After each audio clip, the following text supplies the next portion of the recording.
Good morning, everyone. This is Anna Siefkin at the Scott Institute for Energy Innovation at Carnegie Mellon University. I am here with Grant Ervin from the City of Pittsburgh, and we are very glad to have you. Thanks, Anna. This is the second in a series of webinars that we are doing that's looking at the City of Pittsburgh in terms of energy resilience and COVID-19. So it's brought to you, this series, by the Scott Institute. And so we are the hub within the Carnegie Mellon University that's really looking at outreach and partnerships, entrepreneurship, and education for students on energy.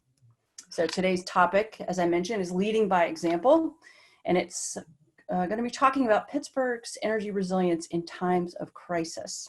So first, I want to start by saying thank you to the City of Pittsburgh. I want to equally acknowledge that these are very unusual times. We hope that you are safe, and that we know that having this conversation in the middle of these tumultuous times is interesting, but we think that thinking about resilience is going to be an important part of kind of pivoting towards the future. So thank you for the City of Pittsburgh for joining us in this conversation. I do want to let you know about an upcoming webinar. Our third webinar in the series is going to be about discussing technologies that enable resilient electrical infrastructure, and that will be in 2 weeks. So we're having these events on the first and third Thursdays each month at 11 o'clock in the morning. So we'll see you again on May 21st. That information will come out so that you can register if you have not already. And so finally, with that, I want to welcome Grant Ervin. Grant is the Chief Resilience Officer at the City of Pittsburgh.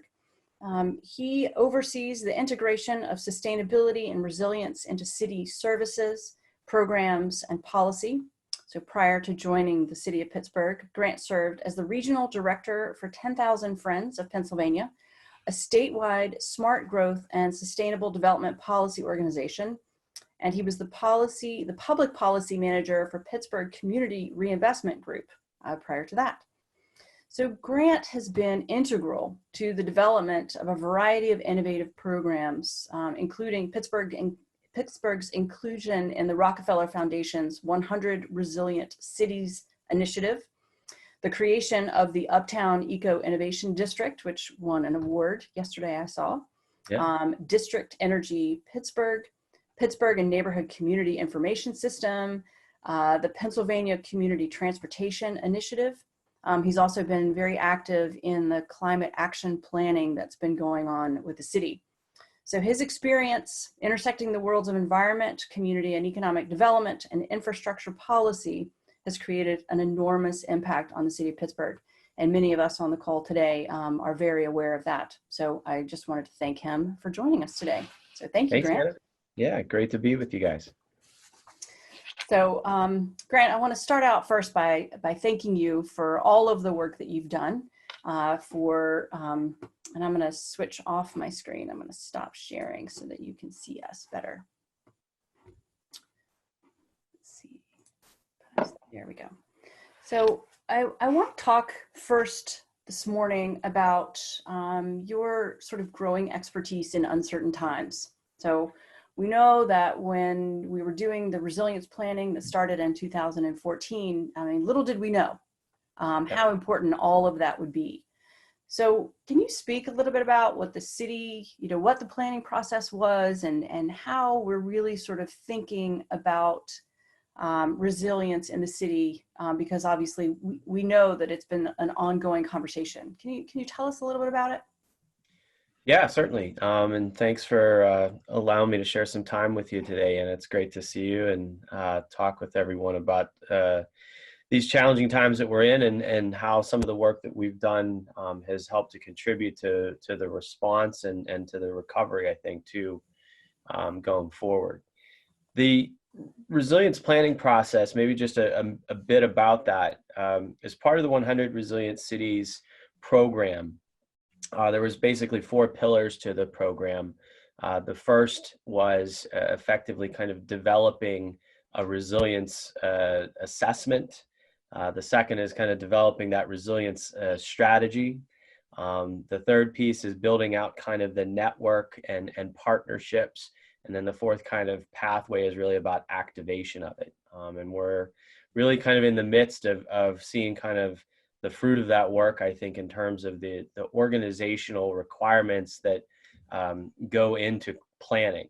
It's the plan itself isn't necessarily the end product or the product that's most important, but it's the process of planning that is so important in terms of understanding the intricacies of the city and the networks that kind of make up a city. And under the Rockefeller program, one of the things when we talk about resilience, we're really thinking about the resilience under what we call urban systems management. So kind of these ecosystems that intertwine themselves and make kind of a city what it is effectively. And one of the key pieces of that was the development of the preliminary resilience assessment, which is a piece of research and work that we developed with the local office of the RAND Corporation and a host of community partners that built out what was our Resilient Pittsburgh Steering Committee, ranging everywhere from kind of infrastructure providers like the local utilities on to mental health professionals and kind of understanding the human aspects of resilience. And a lot of those things that we kind of understand now were set in kind of motion under that planning process. And indeed, one of the things that, residents and kind of experts identified could be a potential shock that would hit the city was a pandemic. And that's not necessarily kind of foreshadowing, but really it's one of the risks and exposures that communities across the world, as we can see, confront. And whether that is a kind of a localized kind of outbreak of a pandemic that you saw back with kind of issues like SARS or MERS a few years ago, or really kind of a global expansion of a pandemic that we see right now with COVID.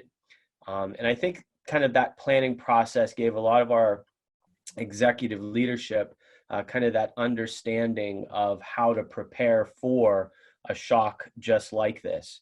And when I was talking with a couple of weeks ago with our team from RAND, Jordan Fishbach and Rebecca Kiernan on our team, our senior resilience planner, one of the things we noted was the preliminary resilience assessment that we constructed. We've experienced just about every shock that we identified. That ranges now to include pandemics, but also includes weather-borne shocks like the polar vortex or extreme heat, flooding, landslides, etc. So, a lot of those things come from kind of the understanding that we were able to do in our resilience assessments early on. So, I mean, I want to back up even a little bit because, I mean, how did you get to this role? So I know that you started in 2013. How did you become Chief Resilience Officer, and what does that mean? Are you part of a global network? I mean, what are some of the resources that you've brought into this? Because obviously we're in uncharted territory, and the fact that our planning touched every single thing is kind of remarkable. Yeah, so part of the Rockefeller 100 Resilient Cities program was basically to provide kind of 4 offerings. So the first offering being kind of the strategy partner, the second being kind of the creation of a network of cities. The third is the creation of a platform partnership, which is effectively NGOs and corporations that work directly with cities to help support cities in these kind of resilience building activities. And then the fourth component was the establishment of the Chief Resilience Officer position. And in kind of my role, I was kind of the lead project manager in developing the application for the 100RC Rockefeller grant. And in that position, I was also, prior to kind of stepping into the CRO role, I was also the city sustainability manager. And one of the kind of unique things I think about both sustainability and resilience is that you're not necessarily a master of one trade, but a jack of all trades. And that's one of the kind of key aspects in building resilience, is this idea of kind of creating networks and cross-sector partnerships. So when we think about kind of the role of the Chief Resilience Officer, it's really that ability to kind of work across sectors, like connecting with folks such as yourself in the university sector, but also having connections with NGOs in the private sector, as well as kind of working within the different silos of a government organization. So I was able to kind of quickly adapt into that and take kind of the lessons that we learned in sustainability, but start to also apply the resilience lens as well. And when I describe that, sustainability is, I like to take it to the root of the word, is really about kind of the idea of endurance and how do you make things last. Whereas resilience is very much about the ability to adapt, bounce back, but also to bounce forward. So really kind of creating those abilities for your system to respond to kind of the challenges, those shocks, immediate negative impacts, or stressors, kind of the long-term challenges that cities and people endure. So I've been able to kind of incorporate those two aspects of our world together, of sustainability and resilience, and start to apply them to the work that we do in the city of Pittsburgh.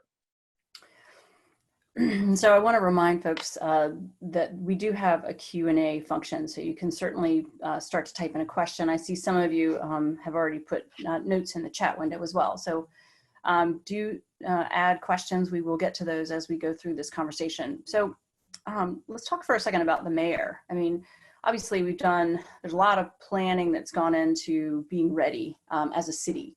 So how does the mayor's enthusiasm for sustainability sort of fit in with our current situation? I mean, how does he see these as intertwined, or will we see any setbacks? Obviously, this is tough on a city our size. Yeah, definitely.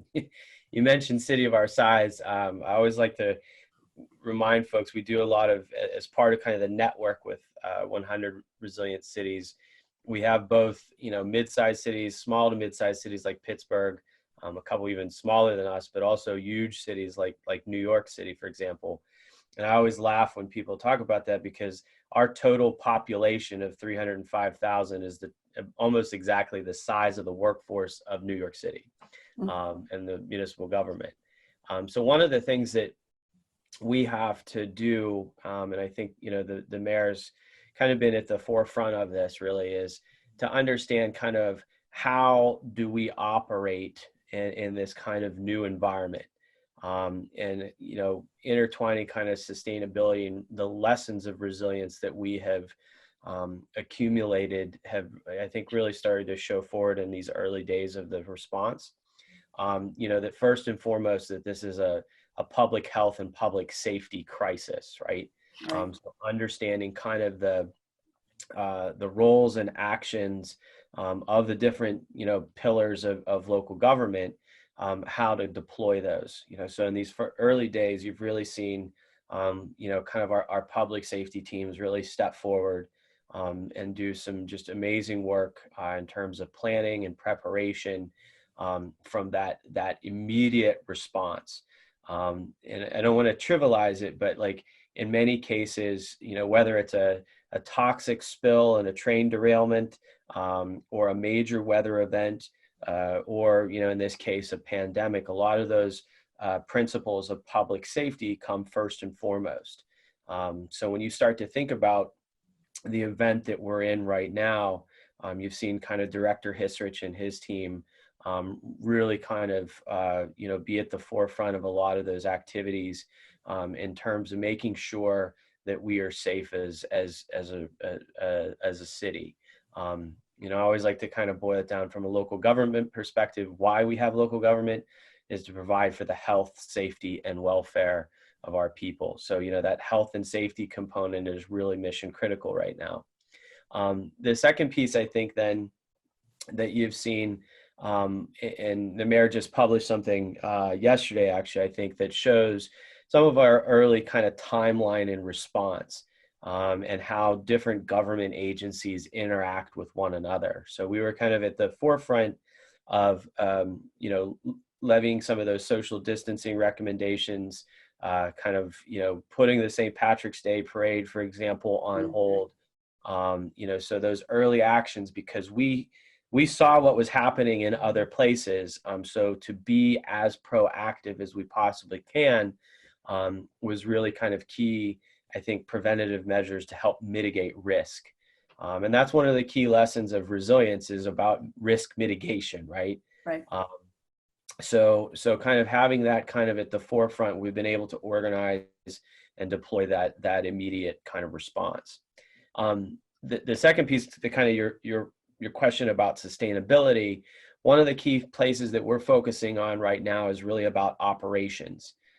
So understanding that, for example, we're in a severely resource constrained environment, which is kind of one of the impacts of this multi-attributional threat. And so for our work, a lot of kind of our focus right now, because one of the hats as I wear as our energy manager, is also starting to understand kind of the implications on system operations. So kind of our office and management budget, our facilities team, and then kind of our division, the sustainability and resilience divisions, working closely with them to start to forecast and understand some of the implications on operations. So we actually have a question that's already come in that sort of ties into this. It's not the operational level at the city, but it's at the person level, the human level. Mm-hmm. So are there steps that the city has taken to address energy poverty and energy insecurity in sort of low income communities during the crisis? Yeah, so thank you for the kind question. of, I'm sorry. I was just saying, thank you for the question. Yeah, and there's kind of two pieces with that. So the first side, and you've seen this with kind of coordination that we've had with our local utility providers, is to help to make those allocations to help, because of the understanding that people are under both kind of a mental and physical stress, as well as and now an economic stress. So kind of giving folks a little bit of breathing room and leeway with regards to kind of shutoffs. And payment structures is something that, Pittsburgh's local utilities, along with kind of the city, have kind of stepped forward to, make that known, that there is a little bit of capacity there. But the person's question is really a good one. In fact, I was sharing some of this last night. Some of the research that is out there right now is really starting to show kind of the acute impacts that the COVID response, or kind of the COVID situation, has on energy burden.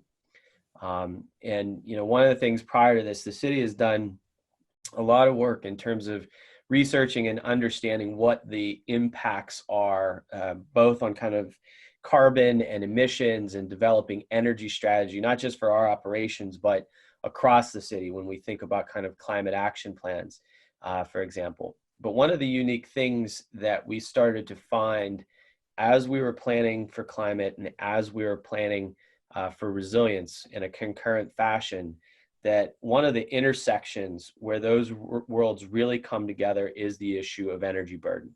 Right. And that effectively, for folks who aren't familiar with the term, it's effectively the per capita cost that a household spends on utilities.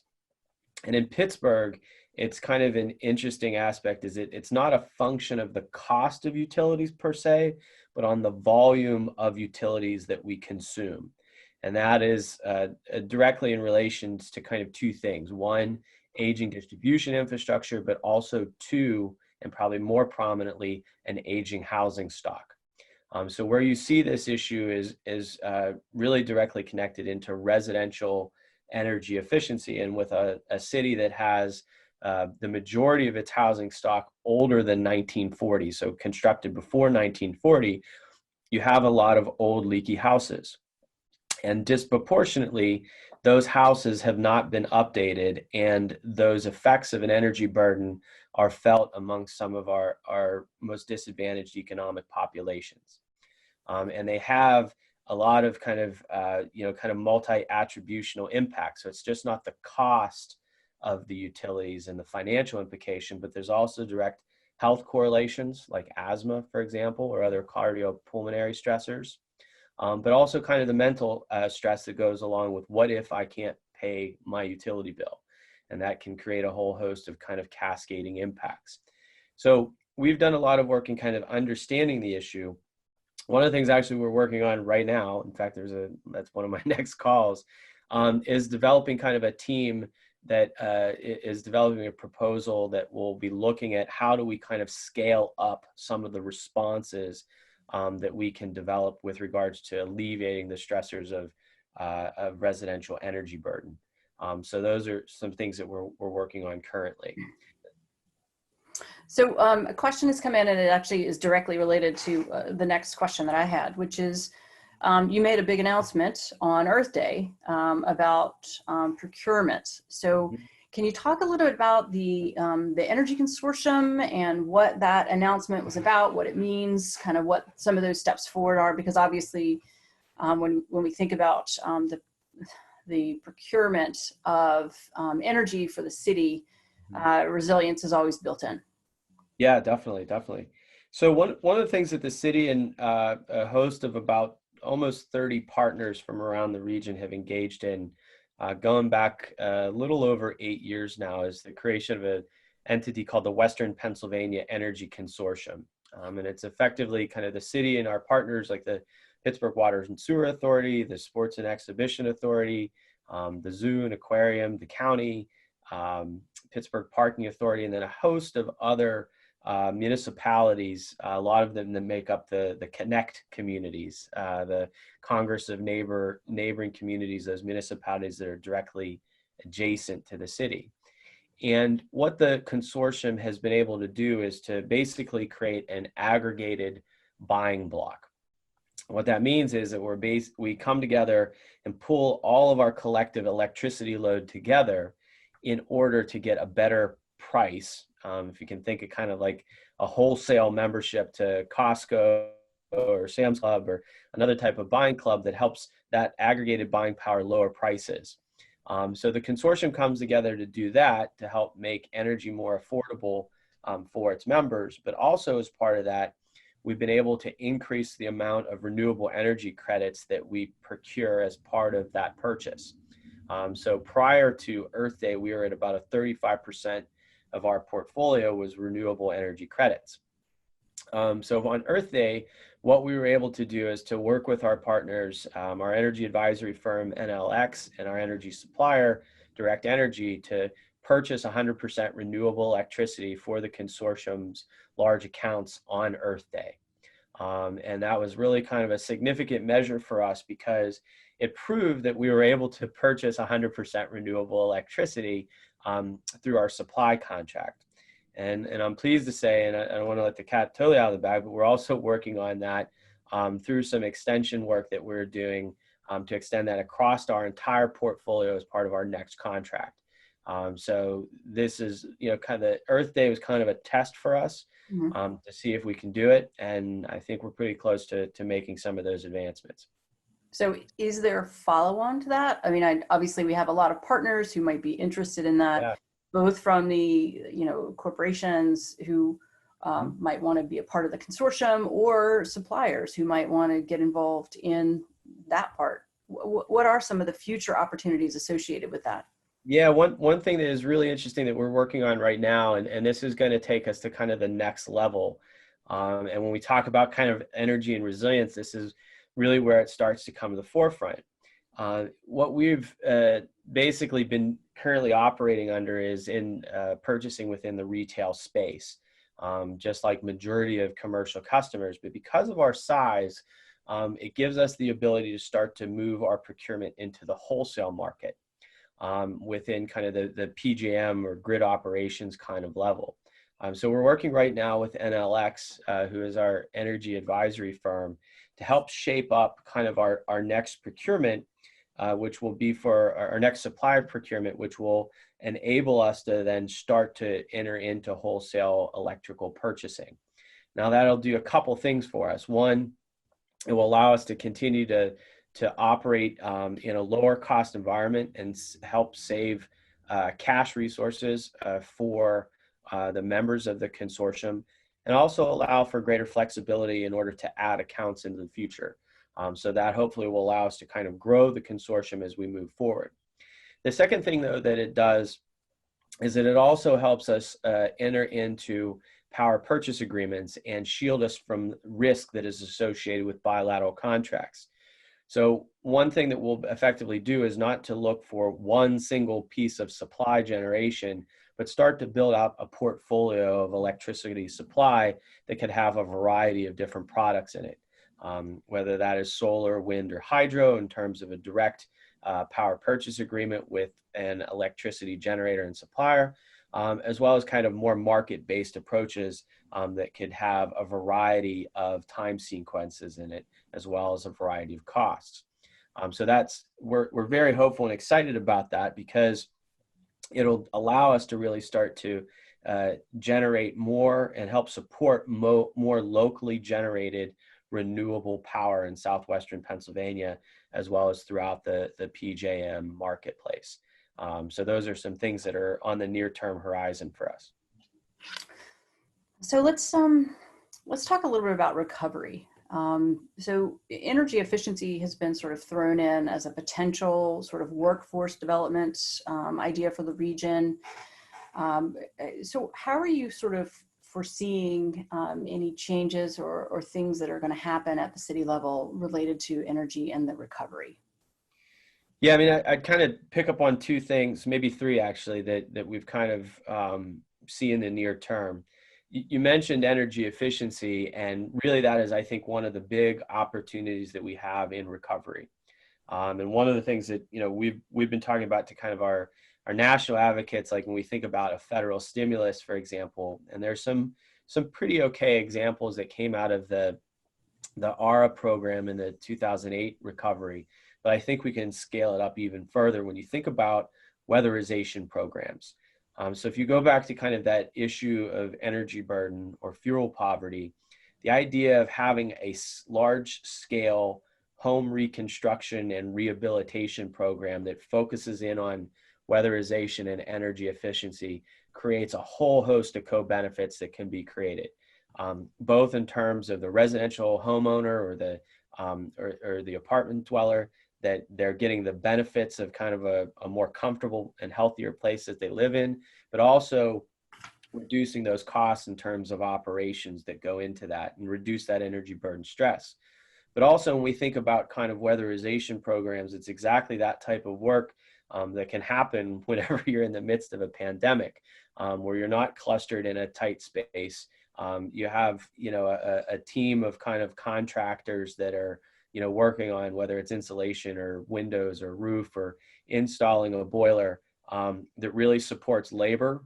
So you're thinking about plumbers, carpenters, kind of those technical skills, electricians, that can really help create kind of a workforce development program that has a lot of longitudinal benefit. The second piece, just going back into kind of that supply side and the electricity supply side, one of the things that we've seen as we've started to model our energy procurement is the ability to start to create both on-site as well as utility scale energy generation, electricity generation. So the ability to take your electrical spend and your procurement spend and put it towards the types of products that you want, like a solar and wind product, for example, or a hydro project. These are the places that, again, can create that catalytic effect in terms of workforce development, in terms of kind of clean energy transition and generation that is ultimately more resilient. You've seen a lot of this in kind of the power supply, and some of the EIA numbers and work that's out there right now is that it's those renewable generation capabilities that require, kind of a less congregation and ultimately kind of work really well within kind of this pandemic setting.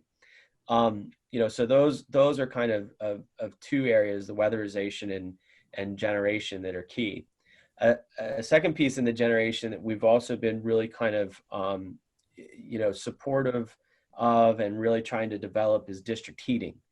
This is another kind of opportunity where we've focused and have a couple of projects right now in downtown, uptown, and Oakland, where we're in different phases of kind of planning and development that can foster a cleaner transition in terms of how we heat and cool. And then a final place I think that is a real opportunity in terms of recovery is active transportation.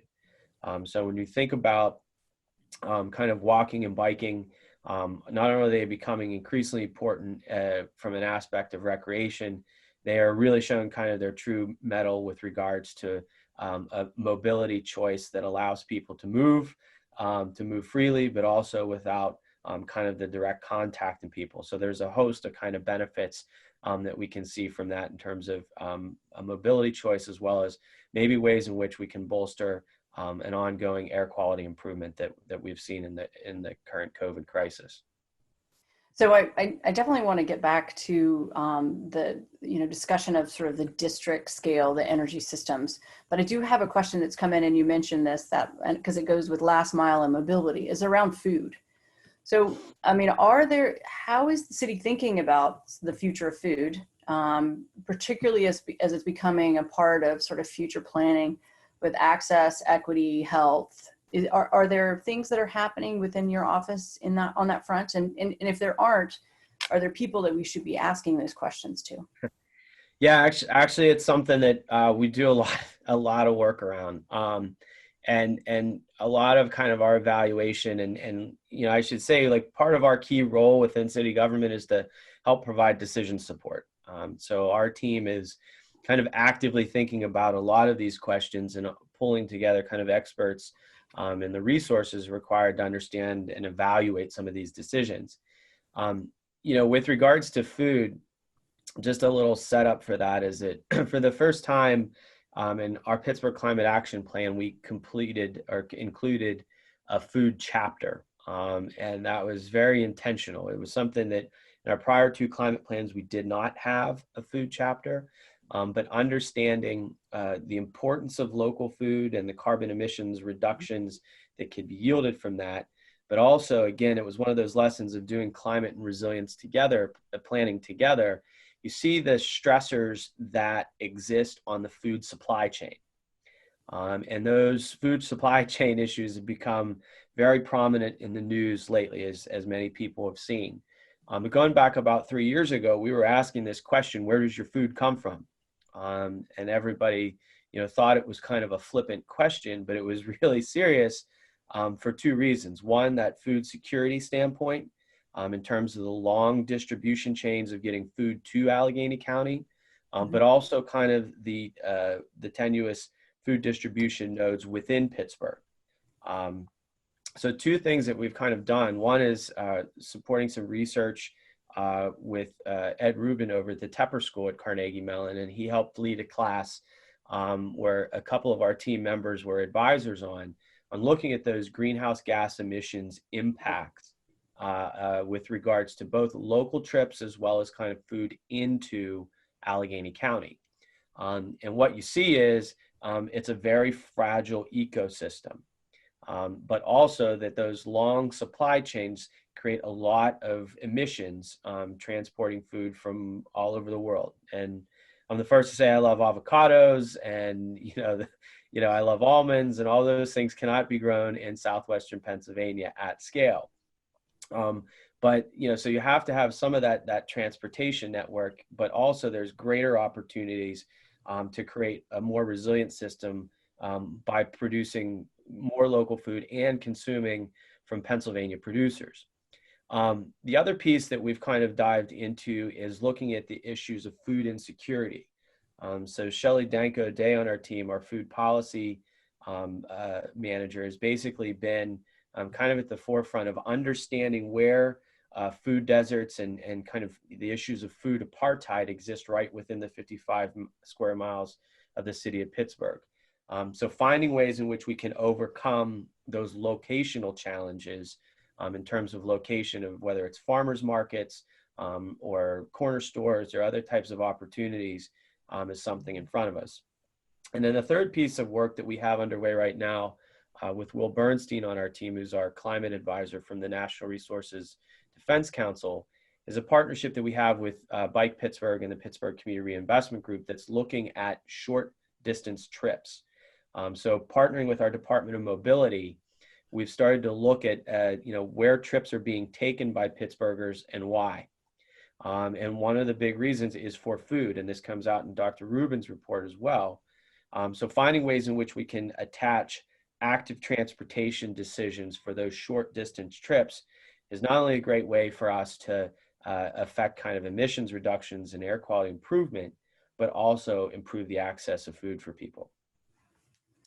So it's hard to believe how quickly 45 minutes goes. I have a couple of questions that have come in. And one of them is about budget, right? Because we've heard in the news about budget. How does that impact some of the planning that you're going to be doing? Any of the infrastructure upgrades? How are you sort of thinking through that? And will it impact energy and sustainability measures that are kind of currently in play? Will things change based on where we are with the budget? Yeah, definitely. I mean, there's, every organization is experiencing a deep impingement right now because of the crisis. I'll give you a couple examples, but just before this, I came from the past 2 days, we've had board calls around our local district heating systems. And we're seeing kind of a double confluence of the climate challenge, right, where we're seeing unseasonably warm months that are impacting kind of, which would typically impact the revenue generation, but also seeing kind of the decrease in consumption, not just because of the temperatures, but because people aren't in commercial office spaces, right? So, and those sides, we're making contingencies and starting to think about what this resource constrained environment means for the operations of those systems. Within the city's budget, a couple of things that we've started to do, is one, start to develop kind of some scenario planning and understanding what some of the implications at the macro budgetary scale will have on city operations. So our Office of Management and Budget is kind of on top of a lot of those. But the other two things that we've started to do is to formulate a matrix of kind of prioritization and understanding what are, again, some of those co-benefits that we could leverage in a resource constrained environment, but also kind of stay the course with a lot of the strategies that we have. So for example, a lot of that energy efficiency work and energy procurement work is yielding cost savings because we're able to take advantage of our strategies, which were pre-COVID strategies, right? Like you're trying to time the pricing in the market and understand how you can achieve kind of the best cost benefits in terms of your procurement strategy. We're seeing some of the yields of that right now in terms of savings for the city and our consortium members. So it's very much kind of staying the course with that procurement strategy that I outlined earlier.